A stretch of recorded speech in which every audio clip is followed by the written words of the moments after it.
नमस्कार, मैं झर और आप देख रहे हैं जनहितकारी न्यूज। आज हमारे बराबर बैठे हैं रफ़ीक शाह, जो कि जयपुर ज़िला वसुंधरा राजे समर्थक मंच के ज़िला अध्यक्ष हैं।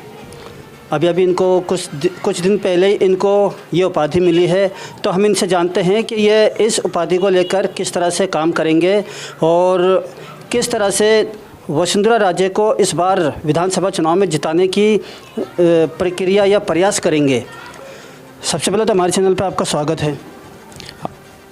धन्यवाद आपका। आप ये बताइए कि आज सुबह एक दुखद सूचना मिली है।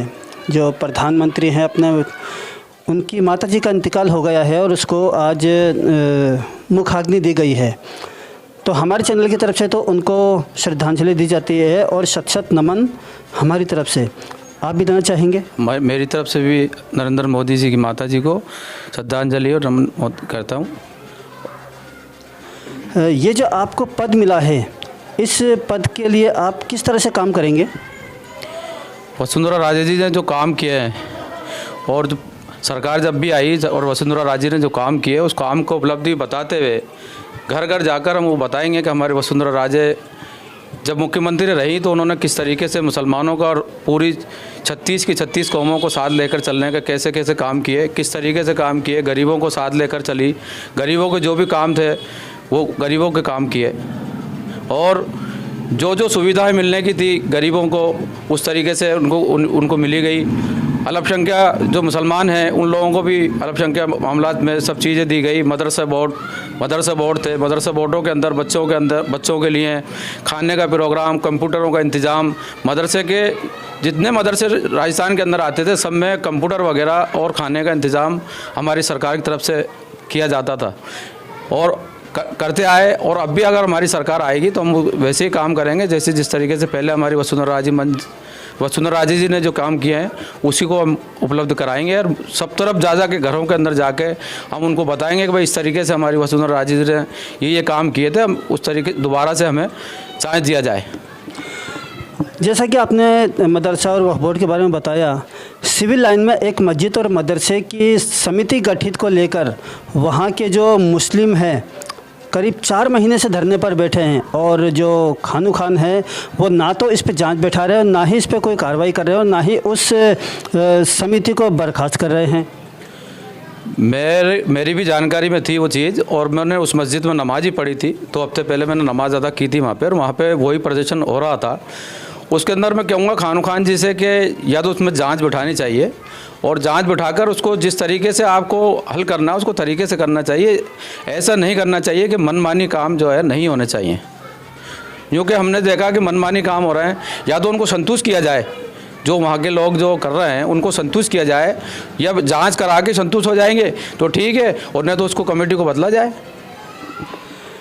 पट्टे को लेकर भी काफ़ी असमंजस नज़र आ रहा है। एक तरफ तो सरकार कहती है कि हम जो कब्जाधारी हैं या मुस्लिम हैं उनको हम पट्टा देना चाहते हैं, दूसरी तरफ वक्फ बोर्ड आपत्ति लगा रहा है कि जहां पे मुस्लिम वक्फ बोर्ड की जगह है वहां पट्टा जारी ना किया जाए। तो क्या ये तानाशाही है? बिल्कुल ये तानाशाही है। ये कांग्रेस की सरकार के अंदर तानाशाही हो रही है, क्योंकि हमारी वसुंधरा राजे जी की जब सरकार आई हमने पट्टे कच्ची बस्तियों के अंदर जगह जगह पट्टे दिए और इतने पट्टे दिए जहाँ भी कच्ची बस्तियाँ थी सब में हमने पट्टे दिए। और अभी इन्होंने लॉलीपॉप की तरह जो पट्टे देने का जो वादा किया हमारे मुस्लिम क्षेत्रों में कहीं भी पट्टे नहीं दिए। और जो मांग रहे हैं लोग बाग, जैसे कब्रिस्तानों के आसपास की जगह होती हैं वो वक्फ जायदाद भी अगर है और वक्फ जायदाद के अलावा भी जो जायदाद है कब्रिस्तान के पास में या दरगाहों के पास में, वहाँ कोई भी मुसलमान जो रहता है, मुसलमान नाम के आदमी को वो ये कहते हैं कि साहब ये तो डिस्प्यूट है और दरख्वास्त लगवा देते हैं कि किसी की तरफ से भी कि साहब ये तो डिस्प्यूट है, ये वक्फ जायदाद हैं, वक्फ जायदाद के पास में ये है। तो कोई भी वक्फ जायदाद के पास में अगर है तो कोई मुसलमान ही तो रह रहा है, वहाँ पर कोई गैर मुसलमान तो रह भी नहीं रहा। और अगर गैर मुसलमान भी रहता हो तो उसको तो पट्टे का अधिकार है। जब 100 साल से जो आदमी वहाँ पर रह रहा है उसके अंदर उस पट्टे देने में क्या क्या चीज़ है, लेकिन यूँ कि वो मुसलमानों का काम है, मुसलमानों के लिए ये कांग्रेस सरकार जो है विश्वासघात कर रही है ये, और वादे जो भी कर रहे हैं हम मुसलमान समझ नहीं पाते हैं इस चीज़ों के लिए कि हमें कांग्रेस से कितना नुकसान हुआ है आज तक। जो कि मुसलमानों का नाम आती कांग्रेस, बीजेपी से ज़्यादा नुकसान अगर हुआ है तो मैं मेरे मुसलमान जो बुजुर्ग लोग हैं, बुजुर्ग हैं, उन लोगों से कहना चाहता हूं कि आप पीछे देखिए कि जो जो कांग्रेस से हमें नुकसान हुआ है वो आपके सामने है, और बीजेपी से क्या नुकसान हुआ है वो भी आपके सामने है। कांग्रेस ने हमें पीछे से आके छुरा घोसा है, आप लोग जानते हैं, और फिर हम कांग्रेस के साथ लगते हैं। मेरे मुसलमानों, आपसे मैं रिक्वेस्ट करूंगा, निवेदन करूंगा कि थोड़ा सा, मैं ये नहीं कह रहा कि कांग्रेस को वोट दो या बीजेपी को वोट दो, लेकिन कम से कम तुम्हारा अधिकार है, अधिकार के हिसाब से आपको वोट देना चाहिए। कौन तुम्हारा काम करता है, कौन काम नहीं कर रहा है।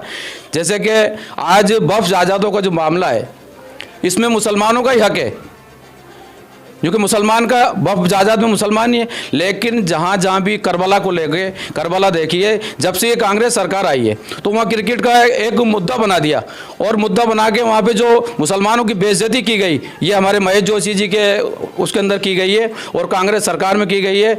और मैं खानू खान जी से कहूँगा कि खानू खान जी को ये जब पता चल गया था कि इस तरीके से वक्फ जायदाद के अंदर, वहाँ करबला के अंदर एक पीस बनाकर और ये क्रिकेट खिलाना चाहते हैं, तो उनको रोकना चाहिए था। उन्होंने नहीं रोका, सरकार की वजह से, कि सरकार के दबाव में आकर उन्होंने नहीं रोका। और वक्फ जायदाद जो हमारे बाज बदनपुरा क्षेत्र में दरगाह कदम रसूल साहब की दरगाह है, वो दरगाह के अंदर वक्फ जायदाद बहुत सारी है, और उनके जो मकानात को, दरगाह के जो मकानातों को बेचा जा रहा है, इसके अंदर दरगाह कमेटी और मस्जिद कमेटी दोनों मिलकर और कोई कार्रवाई नहीं कर रही है। तो इससे ये पता चलता है कि इन दोनों मिलकर ही हो सकता है कि इन लोगों ने ज़मीन मकान बिकवाया हो। परवीन नाम की एक औरत है, उसका मुकदमा कोर्ट में चल रहा है, और ये कोर्ट की फाइल है।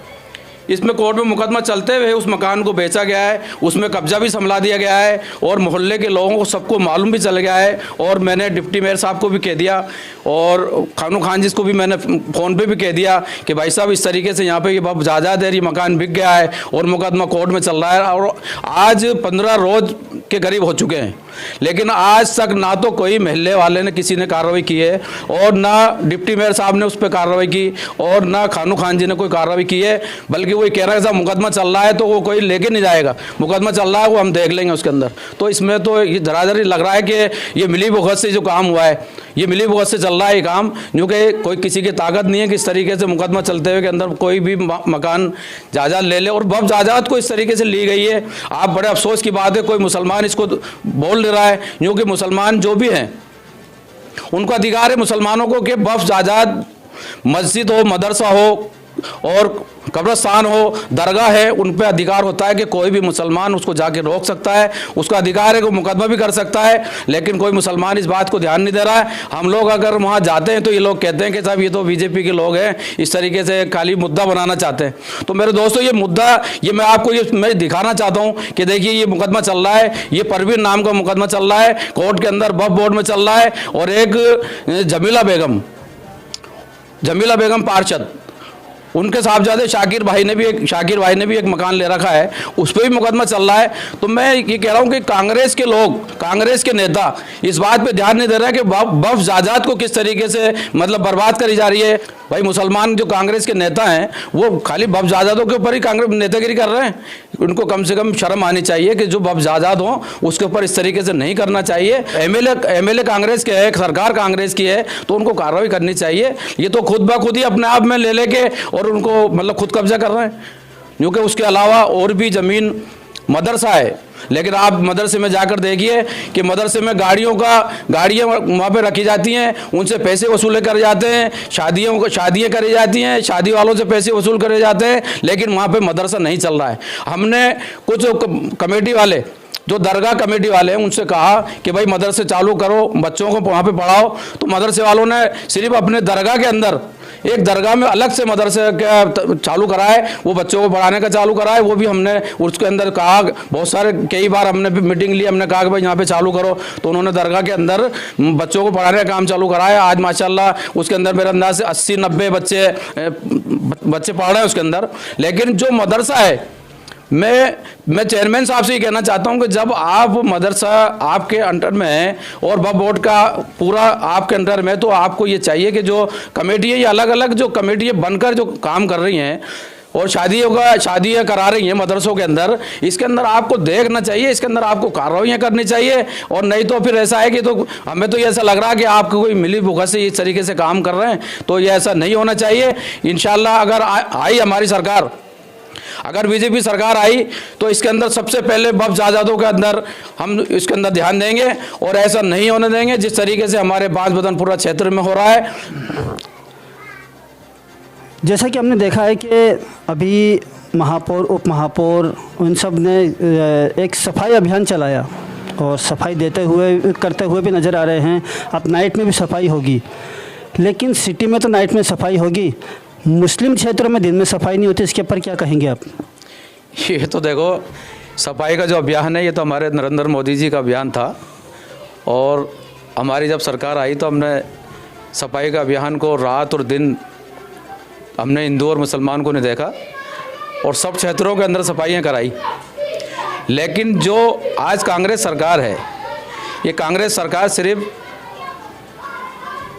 सिटी के अंदर सफाई करा के दिखा देती है और जो साइड में जो रहते हैं कोट बाहर मुसलमानों के जो एरिया हैं उनमें आज भी जाके देखिए आप कि किस तरीके से गंदगी और किस तरीके से कचरा रहता है। क्योंकि मुस्लिम से तो सिर्फ इनको वोट लेना है, वोट लेने का अधिकार इनको सिर्फ मुसलमानों से है और उसके बाद में काम तो करना नहीं है मुसलमानों का, खाली मुसलमानों को चूतिया बनाकर और बीजेपी के डरा कर कि साहब बीजेपी आ जाएगी तो आपके साथ में ऐसा हो जाएगा, बीजेपी आ जाएगी तो आपके साथ में ऐसा हो जाएगा, डरा कर वोट लेने का काम है। मुसलमानों का काम करने का काम नहीं है इन लोगों का, कांग्रेस सरकार का। जैसे कि आज 4 साल के करीब कांग्रेस सरकार को हो गए, तो जो मुस्लिम अधिकार हैं, वक्फ बोर्ड है, हज कमेटियां हैं, मदरसा बोर्ड है, उसके अंदर जो चेयरमैन बनाए जाते हैं, ये देखिए आप, ये देन थी मुसलमानों की जो को दिया था, ये बीजेपी के राज के अंदर जो लाल बत्ती दी गई थी, ये पहले सबसे पहले भारतीय जनता पार्टी की तरफ से दी गई थी, जो कि चेयरमैन बनाए और लाल बत्ती दी गई। इन्होंने 4 साल कोई कमेटी नहीं बनाई, 4 साल के करीब हुए, अब नए लोगों को अब बनाया। जब 4 साल कमेटी नहीं बनाई तो 4 साल में मदरसों का काम, हज कमेटी का काम या वक्फ बोर्ड का काम किस तरीके से संभाला, ये देखना चाहिए। और बीजेपी सरकार आती तो सबसे पहले जो मुसलमानों का अधिकार है और जो मुसलमानों को देना चाहिए उस तरीके से चेयरमैन बनाती है। इस तरीके से 1 साल के पहले अंदर ही वो सबको चेयरमैन बनाने का अधिकार देती है। कांग्रेस सरकार के अंदर यूँ नहीं देती है कि सब मुसलमान चूतिया लोग हैं, मुसलमानों को ये मतलब बोलेगा तो है नहीं मुसलमान कि भाई हमारी कांग्रेस है तो हम क्यों विरोध करें। कांग्रेस जहाँ भी गलत काम करती है तो कोई मुसलमान उसका विरोध नहीं करता है। तो मुसलमानों को मैं ये चाहता हूँ कि अगर कोई गलत काम कर रहा है, कि चाहे बीजेपी का हो चाहे कांग्रेस का हो, तो मुसलमानों को उसको विरोध करना चाहिए।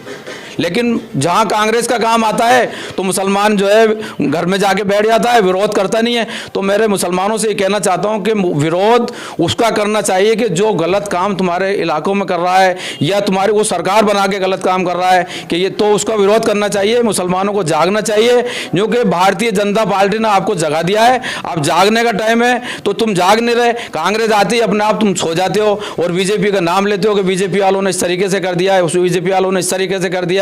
तो मेरे दोस्तों, मैंने जब वसुंधरा मंच जब मेरे को अध्यक्ष बनाया गया था तो मैंने मीडिया को उस रोज ही बताया था कि कोई मुसलमान ये नहीं कह सकता कि किसी भी मुसलमान को भारतीय जनता पार्टी का किसी एमएलए ने या किसी पार्षद ने किसी मुसलमान को गंदा शब्द कहा हो या किसी मुसलमान की बेइज्जती करी हो।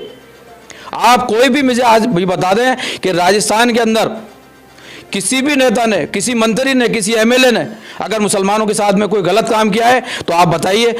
मुसलमानों से मैं ये कहना चाहता हूं कि वसुंधरा राजे जी ने जो मुसलमानों के लिए जो काम किए हैं उसको देखकर काम आप वोट दो वसुंधरा जी ने जिस तरीके से हमें एमडी रोड के ऊपर जो स्कूल का जो दिए, स्कूल बना कर भी दिए, 35 लाख रुपए परनामी जी ने भी उसकी घोषणा करी थी। हमारी करबला के अंदर एक मुस्लिम स्कूल के नाम से ज़मीन 2200 गज ज़मीन है, वो भी मैं आपको बताना चाहता हूँ कि हमारी वसुंधरा राजे जी ने 2005 के अंदर अलर्ट करवाई थी और आज तक वो कांग्रेस सरकार भी आ गई है, वहाँ कोई बनाने वाला नहीं है। तो अब मैं आपसे कहना चाहता हूँ उसके अंदर ध्यान दीजिए कि जो भारतीय जनता पार्टी ने जो हमें जो तोहफे दिए हैं उसको याद करते हुए 2023 के अंदर अगर वसुंधरा जी मुख्यमंत्री बनी तो मैं आपको ये जो भी मैंने बताए हैं आपको बताएं, और मुसलमानों को वक्फ आज़ाद के अंदर जो जो भी बताएं, मुस्लिम जो है जामा हिदायत के बारे में आप जामा हिदायत देखिए कि जब भैरव सिंह शेखावत जी थे, भैरव सिंह शेखावत जी ने उसका उद्घाटन किया और उसको तामीरात कराई,